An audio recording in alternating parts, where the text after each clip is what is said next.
Sudah bekerja keras, tapi hidup terasa sempit. Doa tak kunjung terkabul, usaha seolah sia-sia.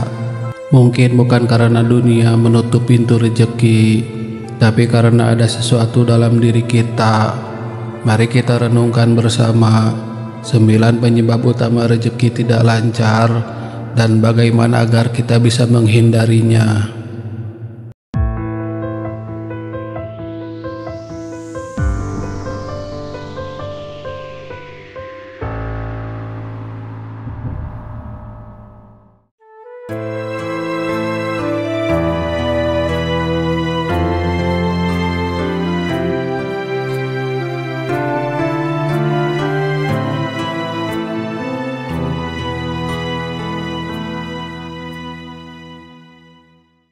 Bismillahirrahmanirrahim. Assalamualaikum warahmatullahi wabarakatuh. Alhamdulillahirabbil alamin. Allahumma sholli ala sayyidina Muhammad wa ala ali sayyidina Muhammad. Sahabat Tabakur channel yang dirahmati Allah Subhanahu wa taala, di awal video ini kami doakan sahabat semua selalu dalam keadaan sehat, berkelimpahan rezeki, bahagia selalu, dipanjangkan umur, sukses dan lancar selalu di segala aktivitas dan urusan. Amin ya rabbal alamin. Sahabat Tabakur channel, ketika rezeki terasa sempit, ketika usaha tak kunjung membuahkan hasil, ketika hidup serasa stagnan, sebagian orang langsung menyalahkan takdir, menyalahkan nasib, menyalahkan sistem.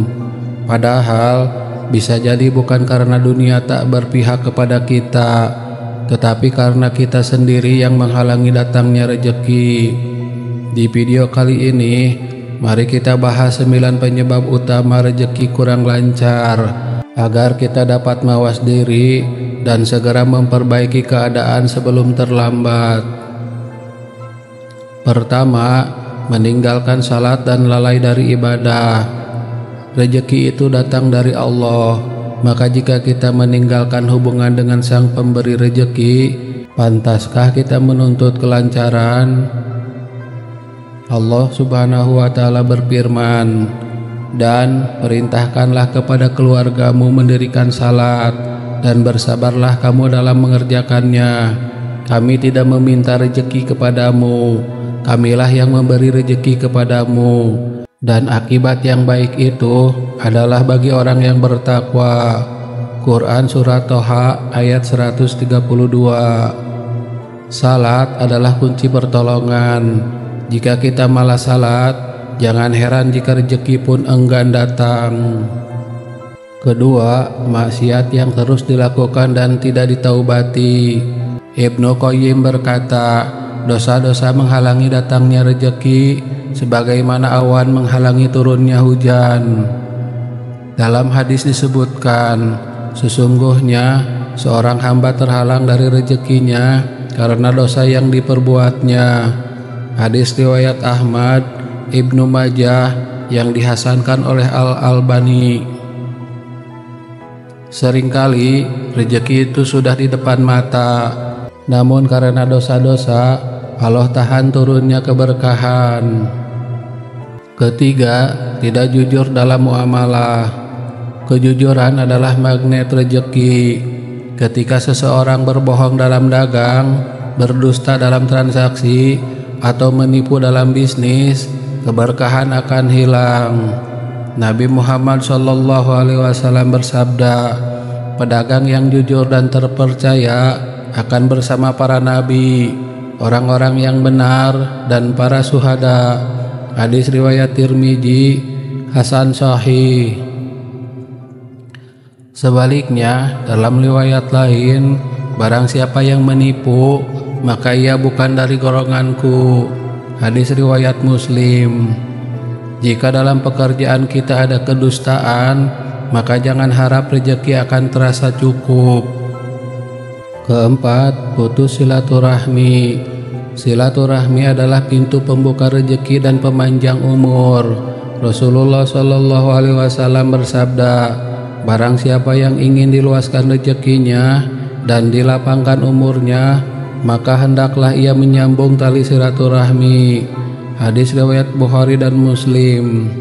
Tapi sebaliknya, yang suka memutus tali keluarga, menjauhi saudara tanpa alasan syar'i, justru akan menuai kebuntuan dalam hidup. Kelima, malas dan enggan berusaha. Allah tidak mencintai orang yang berpangku tangan. Rezeki tidak jatuh dari langit, tapi harus dijemput dengan ikhtiar yang halal.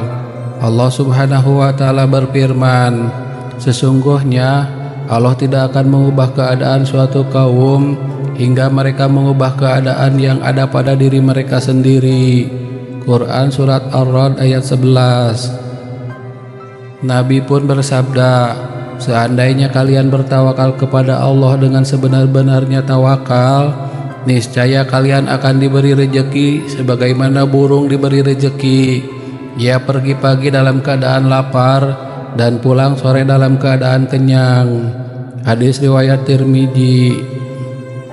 Perhatikan burung, tidak duduk di sarangnya, ia keluar menjemput rejeki.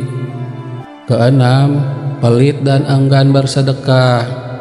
Sedekah itu bukan mengurangi, tapi menambah rejeki. Rasulullah Shallallahu Alaihi Wasallam bersabda, harta tidak akan berkurang karena sedekah. Hadis riwayat Muslim. Syekh Shalih Al-Fauzan menjelaskan, orang yang kikir rezekinya sempit. Sebaliknya, orang yang dermawan, Allah akan luaskan hartanya.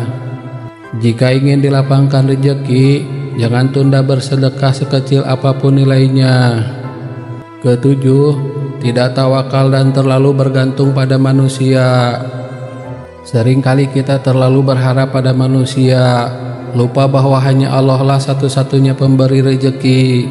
Allah Subhanahu wa Ta'ala berfirman, dan barang siapa bertawakal kepada Allah, niscaya Allah akan mencukupkan keperluannya.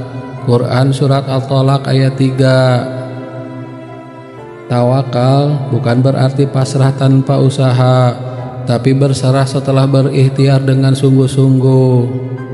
8. Memakan yang haram atau subhat. Kalau kita makan dari harta haram, bagaimana Allah akan memberkahi hidup kita? Rasulullah Shallallahu Alaihi Wasallam bersabda, sesungguhnya Allah itu baik dan tidak menerima kecuali yang baik. Hadis riwayat Muslim. Dan beliau juga mengingatkan bahwa seseorang yang makan dari yang haram, doanya pun tidak akan dikabulkan. Ibnu Abbas radhiyallahu anhu berkata, satu suap dari yang haram akan menghalangi doa selama 40 hari. Dan yang kesembilan, lalai dari zikir dan doa. Zikir dan doa adalah penghubung kita kepada Allah, Sang Pemberi rezeki. Banyak orang yang berusaha keras tapi lupa berdoa, lupa minta kepada Yang Maha Kaya. Allah Subhanahu wa Ta'ala berfirman, berdoalah kepadaku, niscaya akan kuperkenankan bagimu. Quran Surat Al-Ghafir ayat 60. Nabi pun sering membaca doa, ya Allah, cukupkanlah aku dengan yang halal dan jauhkan aku dari yang haram, kayakan aku dengan karuniamu. Hadis riwayat Tirmidzi.